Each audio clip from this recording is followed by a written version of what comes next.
Olá, tudo bem? Sejam todos bem-vindos, paz e graça a todos. Eu sou Fernando Pereira Batista, aqui no canal Yahushua Reina para Sempre, voltando aqui de volta fazendo vídeos para o canal, passando conhecimento da história que é chamada Bíblia Sagrada, que muitos gostam de chamar a Palavra de Deus, e estamos aqui para nós entender os acontecimentos passados, os acontecimentos que está escrito aqui na cópia da Bíblia, né? Porque nós temos aqui somente a cópia de João Ferreira de Almeida, um padre. Fiquei aqui esses dias sem gravar por motivos maiores, né? A gente sempre trabalhando ali, não tem um tempinho para sempre estar gravando vídeo, mas aqui nós não vamos parar. Pela vontade, pela soberania de Deus, Ele vai dar entendimento para nós. Lembrando a vocês também que tem vários vídeos aí que você pode estar assistindo e vídeos maravilhosos, ensinamentos profundos e que você pode estar ouvindo e vendo e tirar suas conclusões, aquilo que você concordar, aquilo que você não concordar, mas o importante é que a palavra, a história é uma só. E espero que vocês estejam bem, vocês, queridos irmãos do canal, os irmãos inscritos, os que não são inscritos, que vão se inscrever. Eu faço um convite para você também se inscrever nesse canal. Só tocar na letrinha vermelhinha, você já está inscrito. Que vocês estejam, que vocês possam ter um bom dia, uma boa noite, uma boa tarde quando vocês verem esse vídeo, e que o nosso Altíssimo nos ilumine mais, nos proteja, nos guarda, e que nós também temos que fazer a nossa parte. Temos que ter fé, a fé verdadeira, não a fé comum, mas temos que ter fé e razão, razão e fé. Nesses dias que estamos passando de pandemia, pedimos sabedoria a Deus, porque muitas famílias têm ficado aí muito tristes. As famílias têm, as famílias do mundo, as famílias brasileiras, têm ficado muito tristes por perca de seus entes queridos com a morte biológica.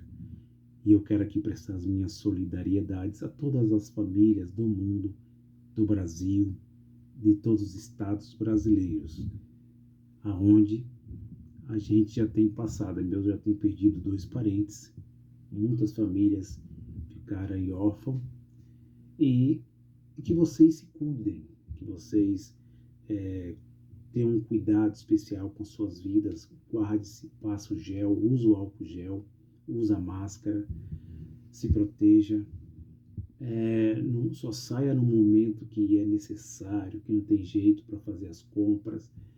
Eu sei que é difícil nós ficar dentro de casa, mas para a pandemia passar, desde a pandemia da gripe espanhola, eles conseguiram vencer aquela geração porque eles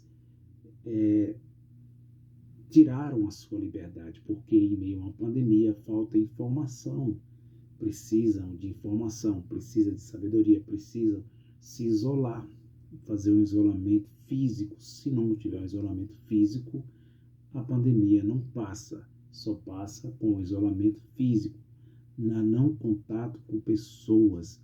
Eu sei que é difícil nós estar falando isso aqui porque precisamos do salário, precisamos do alimento, precisamos alimentar, precisamos trabalhar, precisamos alimentar nossos filhos, cuidar do nosso filho, levar o leite para dentro de casa, mas a pandemia em si, desde a gripe espanhola que matou mais de 50 milhões de pessoas, ela só passou porque houve um isolamento físico, chamado hoje isolamento social. Então, que vocês se cuidem. Não vai nessa de imunidade natural, Porque o governo que está aí não é um governo, é um desgoverno. Não sou do lado esquerdo nem do lado direito. Eu sou do lado do povo. Porém, o governo que está aí, ele é desleal, ele é perverso. Não sou conservador, não sou do lado direito, do lado esquerdo. Porém, eu sou a favor da vida. Que cada um de nós viva e viva bem. Viva alegre, feliz, com muita fé. Então, não vai nisso que está acontecendo, porque desde 2018 a gente tem visto aí coisas terríveis acontecer. Né? Você tem a liberdade nessa democracia, na república, representação do barro, de votar em qualquer um, de votar em qualquer pessoa. Porém, a gente tem que fazer as escolhas certas, corretas, porque o que nós estamos vendo aí hoje é um absurdo. Muitas vidas perdidas, mais de 500 mil de pessoas. Aonde foi rejeitada as vacinas da Pfizer, as vacinas do Butantan, e era para nós já estar vacinado. Então vacine-se também, não tenha medo. Vacine-se para que nós podemos viver, para que nós podemos caminhar. Então, eu vou começar agora uma série falando sobre quem é o príncipe deste mundo. E nós vamos aprender muito. Quem é o príncipe deste mundo? Escrito aqui na Bíblia, mas eu vou agora recorrer ao Antigo Pacto e mostrar a vocês que nós precisamos ter muito entendimento para nós ler, sabedoria, mostrar a vocês que não podemos confundir as coisas. Nós temos que ter muito cuidado nas profecias dos profetas chamados menores, dos profetas chamados maiores, que eles colocaram aqui. Temos que ter cuidado também na nossa interpretação, a interpretação pessoal, a escatologia pessoal. Não pode ser nossa. A escatologia está inserida aqui já na Bíblia, na cópia das cópias, que é chamado Bíblia Sagrada, um conjunto de livros. Então nós temos que ter muito cuidado nas profecias do Antigo Pacto, ali de Mateus, Marcos, Lucas, João, as cartas do apóstolo Paulo, o livro da Revelação. Então nós lemos com muito cuidado e entendimento. Então eu vou começar aqui uma série, não sei quantas partes vai ficar, mas eu vou falar sobre o príncipe deste mundo. Quem é, vou colocar um título, quem é o príncipe deste mundo da Bíblia. E nessa primeira parte eu quero estar falando sobre, eu vou colocar o título, o sinal, qual foi o sinal de Acás e quem é o príncipe deste mundo da Bíblia. Qual foi o sinal de Acás? O rei Acás, o rei de Judá. Qual foi o sinal que Deus deu para ele através do profeta? Porque os profetas outrora era a boca de Deus falando. Então, qual foi o sinal que Deus deu ao rei Acás, rei de Judá, para nós entender quem é o príncipe deste mundo? Então, eu convido você a participar, a aprender a este conhecimento das Escrituras. Então, eu quero ler uma introdução para nós entender um pouco aí sobre o profeta chamado Isaías, que muitos colocou messiânico. Essa palavra messiânico foi dada no Concílio de Nicéia, porque o Concílio de Nicéia entendeu que as profecias falavam 100% da vinda do escolhido, ou do ungido, falando assim, de Jesus de Nazaré.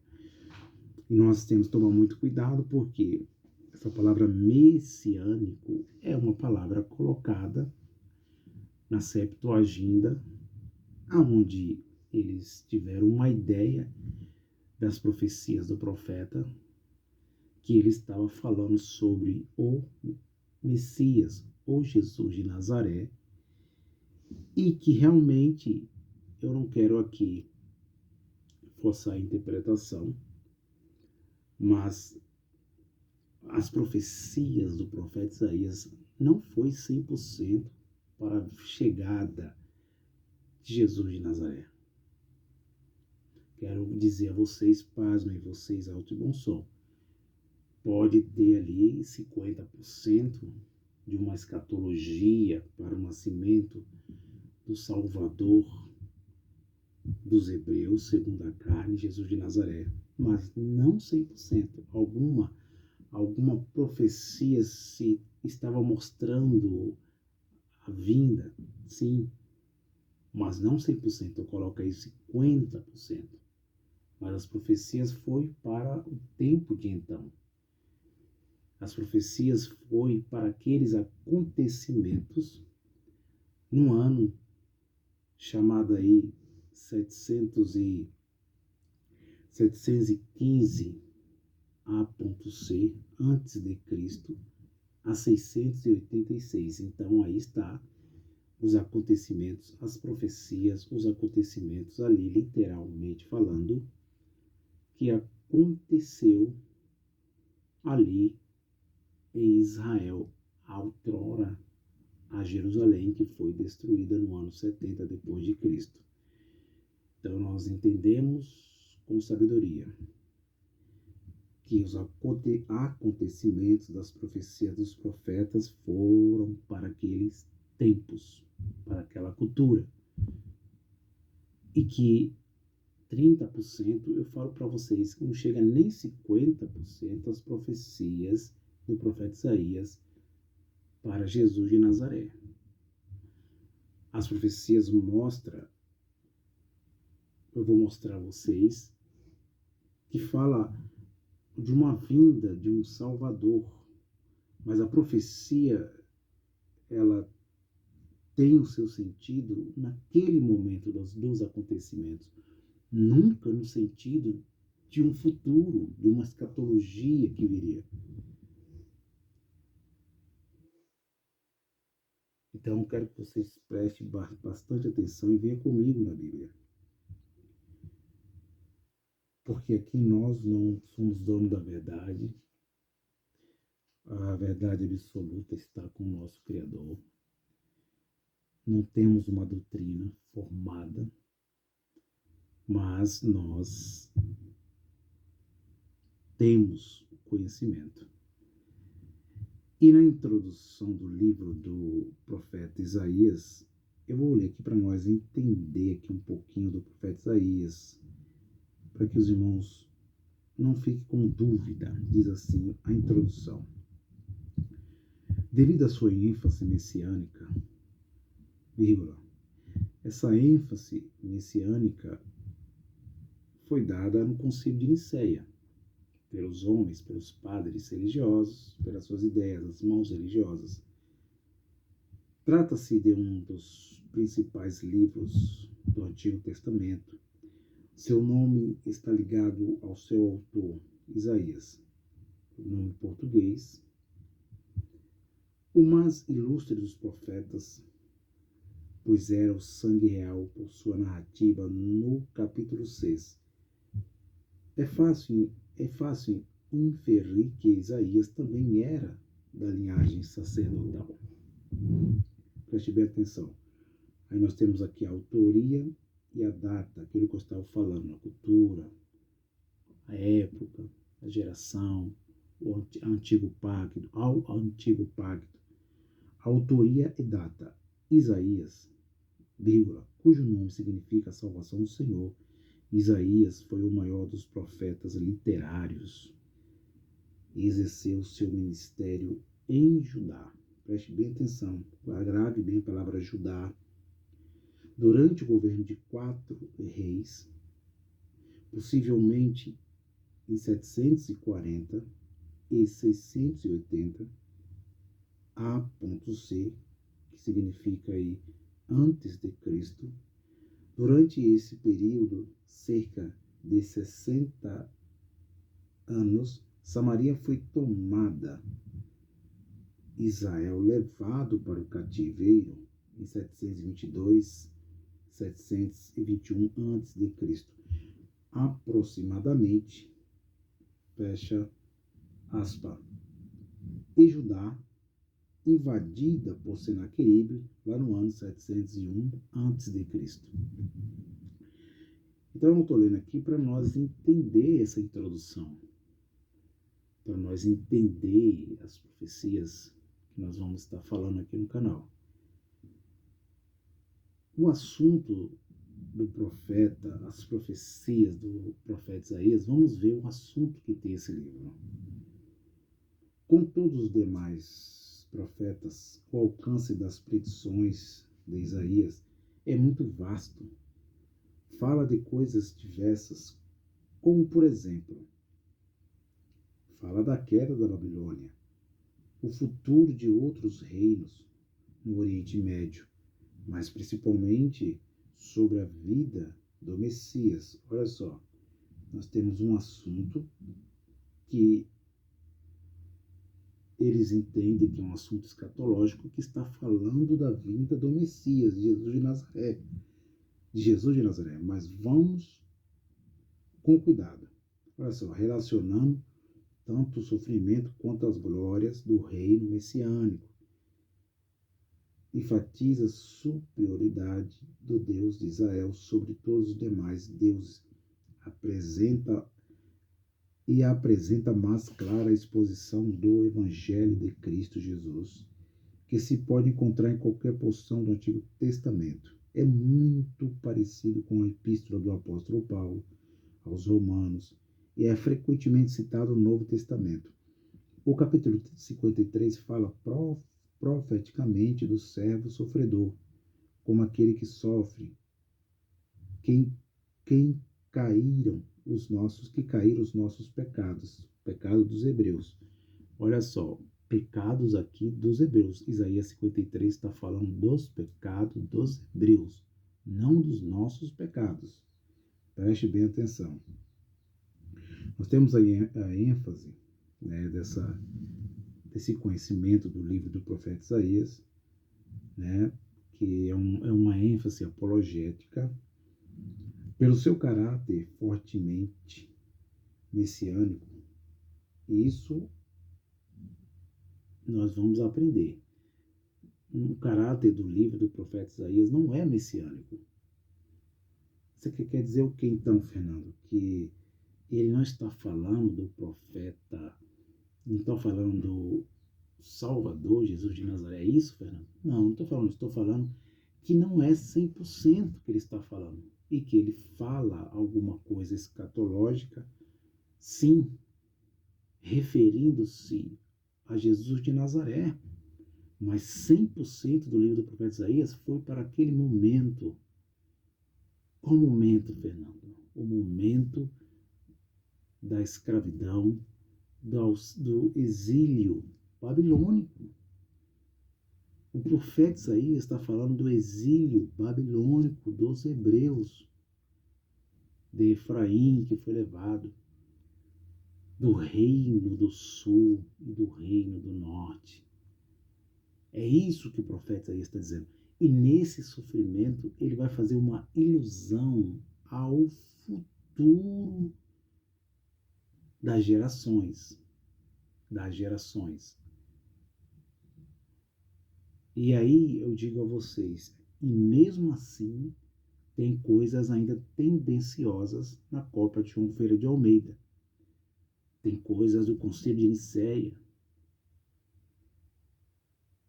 Mas algum momento aparece para nós, falando de Jesus de Nazaré, o profeta Isaías falando aqui, Fernando, sim. mas propriamente 100% não é do Messias. É do povo de Israel. É o capítulo 53, você pode estar lendo, que fala que era uma terra que levava muitas dores, uma terra de dores. E quando ele está falando que olhávamos para ele, não víamos aparência nenhuma, homem de dores, ele levou sobre si os nossos pecados, ele andava enfermo, ele está dando uma ilusão à terra de Israel, naquele momento. A terra de Israel estava enferma por causa das guerras, do exílio babilônico. E aí faz uma alusão, falando assim, a uma cura, a uma solução. E nessa solução, eles colocaram messiânica, o Messias, Jesus de Nazaré. Você está entendendo, meu amado? Preste bem atenção. Pelo seu caráter fortemente messiânico, traz em si o gêmeo, a origem do Evangelho. Apresenta inúmeras previsões que se cumpriram na vinda de Jesus.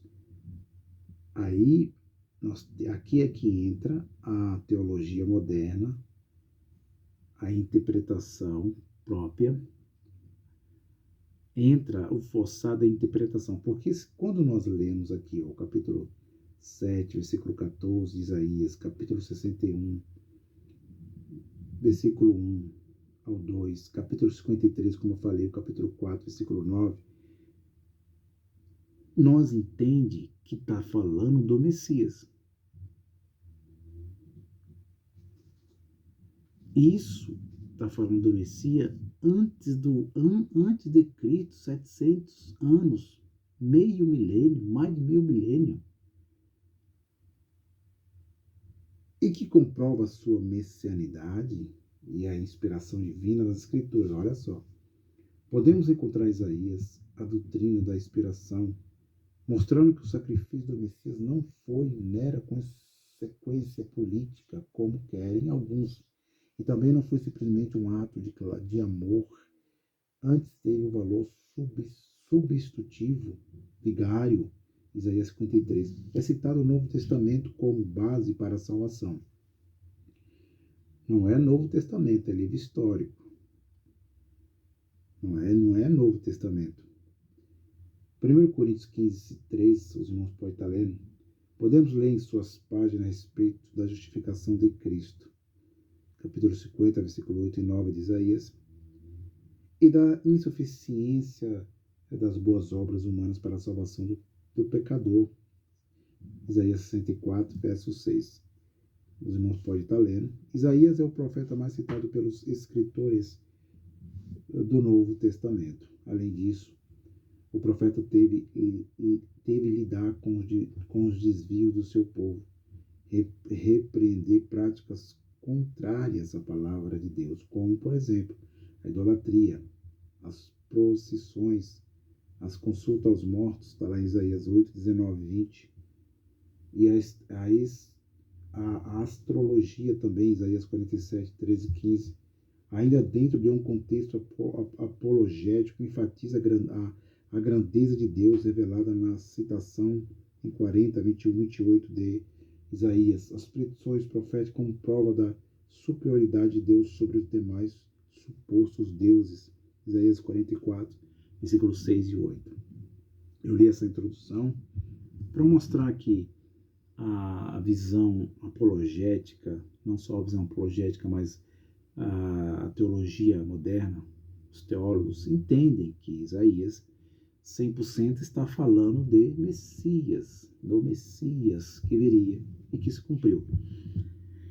Por mais que os livros históricos de Mateus, Marcos, Lucas, João fala do profeta Isaías, não só somente do profeta Isaías, mas fala dos outros profetas, Jeremias, não quer dizer que as profecias foi 100% para o Messias. É porque tem coisas que são tendenciosas mesmo. Então, vamos lá, 25 minutos já, eu quero que vocês prestem bem atenção aqui comigo. No capítulo 1 do profeta Isaías, começando no capítulo 1, ele fala dos pecados e sofrimento do povo. Ele dá uma descrição dos pecados, do sofrimento do povo judeu. E nós vamos entendendo. No capítulo 2, ele vem falando da glória futura de Israel. A Israel de então. Não foi Israel do ano 70. A glória futura de Israel. Não da Israel do ano 70, destruída pelos romanos, pela dinastia flaviana.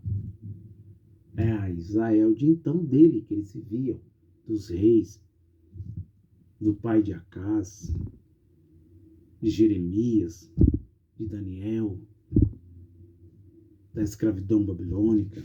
Preste bem atenção, capítulo 4, olha só o capítulo 4,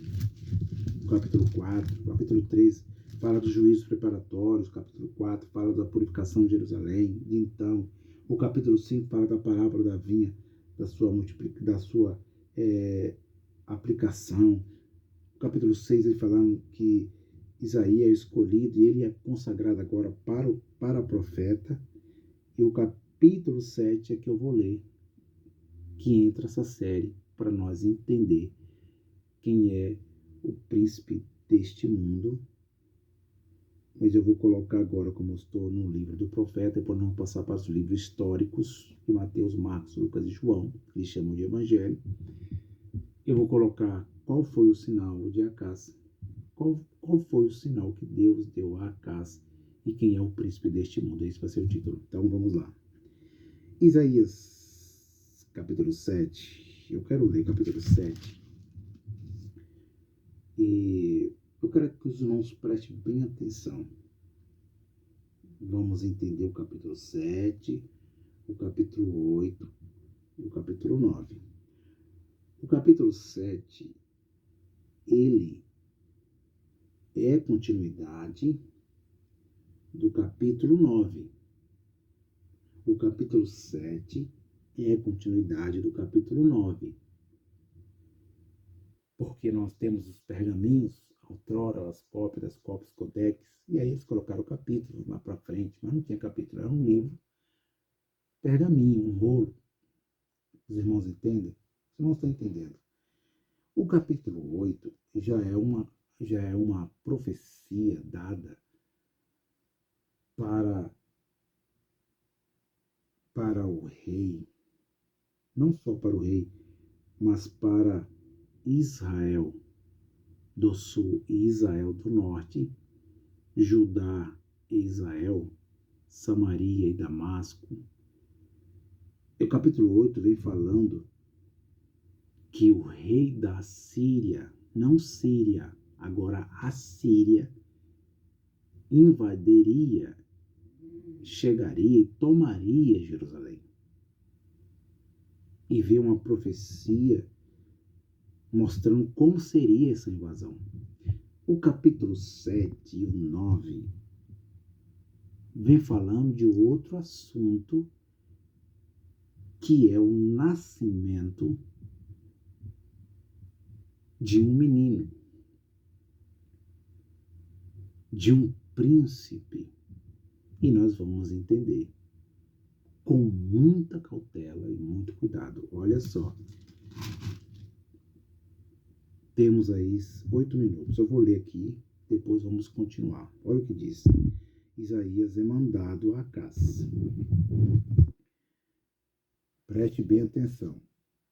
Capítulo 7 de Isaías diz, profeta Isaías diz, sucedeu, pois no dias de Acás, filho de Jotão, filho de Uzias, rei de Judá, que Rezim, rei da Síria, marque aí, e Peca, filho de Ramalias, rei de Israel, subiram a Jerusalém para pelejarem contra ela, mas subiram a Jerusalém para pelejarem contra ela, mas nada puderam contra ela. Nós temos aí dois reis, o rei Rezim, o rei da Síria, não da Síria, o rei da Síria, o rei Rezim. Preste bem atenção, nós temos o rei Rezim, o rei da Síria, que correspondia a Damasco, e que tinha o rei Peca, que correspondia a Efraim, que é Samaria. Continuamos. Versículo 2. E deram visto à casa de Davi, dizendo: a Síria fez aliança com Efraim, e então se moveu o seu coração e o coração do seu povo, como se move as árvores do bosque com o vento. Olha como isso é interessante. Isaías é mandado ao rei Acaz, informado pelo próprio Deus, que estava tendo conspiração contra Judá. E quem estava conspirando contra Judá, meus irmãos? O rei Rezim e o rei Peca. Eles estavam conspirando contra Judá. Eles queriam plantar um rei e tirar o rei Acaz. Trazer, porque a Samaria, Roboão, nós conhecemos a história, se dividiram ali os reinos, do norte e do sul, e Efraim foi para a idolatria. E tinha um rei, Tabeal, que não era boa peça. E o rei Rezim e o rei Peca conversaram, dialogaram, para colocar o rei Tabeal em Judá e tirar a caça. E agora, o profeta Isaías é levantado pelo próprio Deus para avisar Acaz o que estava acontecendo, qual era aquela conspiração, porque Deus estava sabendo de tudo. E deram aviso à casa de Davi, dizendo: a Síria fez aliança com Efraim. Então se moveu o seu coração e o coração do seu povo, como se move as árvores do bosque, como o vento. Judá estremeceu ali, Acaz, o seu povo. Versículo 13. Então disse o Senhor a Isaías: agora tu e teu filho, Jazube, agora aqui é o filho de Isaías. E disse Deus ao profeta Isaías: olha, se reúne aí, chama seu filho Sear, Jazuber, sai ao encontro de Acaz ao fim do canal do tanque superior, no caminho do campo do lavadeiro, aqui é o tanque de Siloé, aonde esse menino que cresceu foi prometido como o Messias. Ele foi, a promessa desse menino que nasceu foi como uma promessa do Messias. Vocês estão entendendo agora, meus amados? E que esse menino, ele nasceu, ele foi o príncipe, filho do rei Acaz. Mas só que ele tinha uma promessa para ser o escolhido, porém ele não aproveitou a sua oportunidade. Você está entendendo, meu amado? Essa pérola, esse papiro da graça? Vamos com cautela. Vamos sem emoções. Vamos ler sem achismo ou uma tese. E deram aviso à casa de Davi, dizendo: a Síria fez aliança com Efraim, então se moveu seu coração, o coração do seu povo, como se move as árvores do bosque, como com o vento. E então disse o Senhor Isaías: agora tu e teu filho, Sear, Jazube, sai ao encontro de Acaz, ao fim do canal. Do canal que eu falei que foi ali o tanque de Siloé, que era o tanque de Siloé, já existia. O versículo 4. E disse-lhe: acautela-te, aquieta-te, não temas, nem desanime o teu coração, por causa destes 2 pedaços de tições fumigantes, por causa do ardor da ira de Rezim e da Síria e do filho de Ramalias. Olha só os dois reis tramando contra Judá, tentando colocar. Eles conversaram lá. Eu vou usar aqui um português, claro, os traíras, os reis traíras, o rei Rezim, o rei de Israel, e o rei Peca. Aliás, o rei Peca, o rei de Israel, e o rei Rezim, o rei de Damasco, o rei da Síria. O rei da Síria tramando contra o rei de Judá para derrubar. Traidores. Mas Deus levantou o profeta Isaías, disse: profeta Isaías, chama seu filho aí, Jazabuba, e avisa Acaz que eles não conseguirão corromper Judá. E a profecia para você falar ao rei Acaz que eu estou com ele. Por mais que ele não seja um rei bom, mas eu estou com ele. Eu estou com o meu povo Judá. E Deus está conosco também. Nesse momento agora. Deus está conosco. Por mais que haja uma conspiração pandêmica, mas Deus está conosco.